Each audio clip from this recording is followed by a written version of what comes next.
Now, let's talk about this sorcery thing. So Saul goes and he talks to a medium. Mediums, witchcraft, sorcery, all of these things, they all revolve around money. That's how you know someone's dealing with a familiar spirit. I see it all over YouTube. Pastors, ministers, apostles, prophets, whatever they call themselves, giving words to people, and they'll say things like this. The Lord just told me you need to sow a $1,500 seed to seal that. I told you were going to find a husband, and you shall get married. But the Lord said, sow that seed for $1,500, and let's seal it. Witchcraft. It always has to do with money.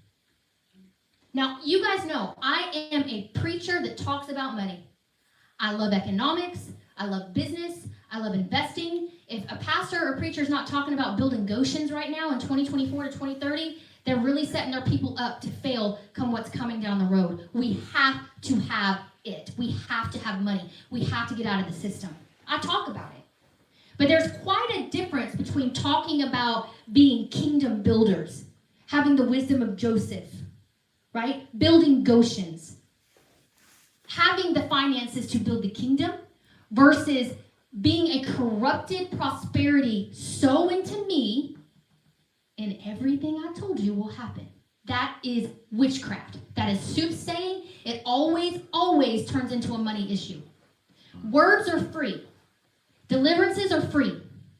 You don't have to seal anything. Nor, and I've heard this from a very beautiful, I love her. I think she's done a great job. She's on many stages. She's an apostle, but I've heard her say this, and I believe she's getting it from her spiritual father. She did not get it from the Bible. She said to the lady, have you been seeing psychic mediums? The lady says, yes. She says, how much have you given them? She goes, I don't know, a lot of money. She goes, well, you're going to have to sow that exact amount of money to the kingdom, and the Lord will deliver you. Wrong. I couldn't believe what I was hearing. See, we have to get this right. The Lord is not going to look away from this. This is manipulation. And this person is doing great things for the kingdom. She's doing great things, delivering many people. Her church is growing. When it took her 3 years, it's kind of like this. I mean, she had like 2 or 3 people for like 3 years. Great things. But when you're lifted up and the praise of men start happening and you are not in the presence of God and you're not focused, I got to get this right. I got to get this right. Lord, I got to get this right. I can't lead them. And like the pressure should be even more.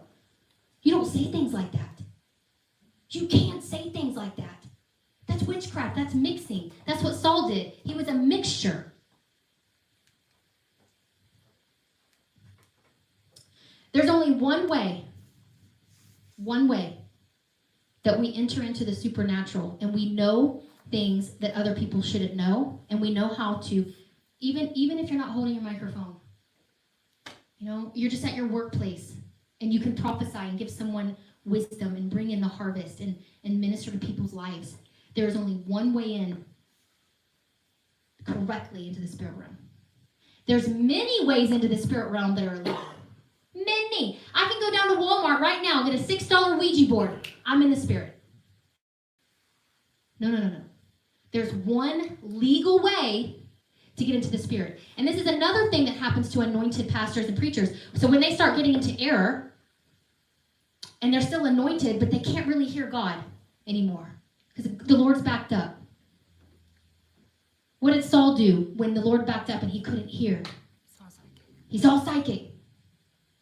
So a lot of these ministers will start getting into the spirit realm, not knowing they're doing it illegally, and they'll get words. They'll get familiar spirit words. They're not getting it from God. It's so scary. There's only one way into the spirit realm. There are many ways, but there's only one correct way, and Jesus says, I am the way. Narrow is the way. You know what narrow is? What happens when you get narrower and narrower and narrower? Pressure.